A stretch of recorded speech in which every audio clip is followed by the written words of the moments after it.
अब यो यसमा चाहिँ मेरो विचार के छ भने यो चाहिँ दिपेन्द्र एक्लैले नगरिकन बाह्य शक्ति नै हो जस्तो लाग्छ। किनभने एक्लैले AK47 चलाएर सबैलाई मारेर आफैले AK47ले आफ्नै टाउका गोली हाल्ने चाहिँ अलिक असम्भव कुरा हो कि जस्तो लाग्छ मलाई।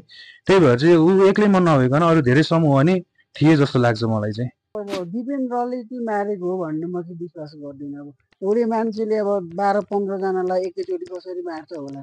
त्यही मान्छेले भर्याङमा मारेको छ एकजनालाई, त्यही मान्छेले गएर यो ड्रइङ मारेको छ, त्यही मान्छेले अब सुतिरहेको मान्छेले गएर मारेको छ। त्यो त एकजनाले चाहिँ मारेको होइन जस्तो लाग्छ मलाई चाहिँ।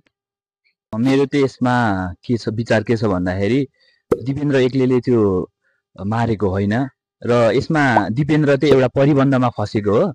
मलाई जहाँसम्म लाग्छ यसमा चाहिँ बाहिरी तत्त्वहरूको हात छ।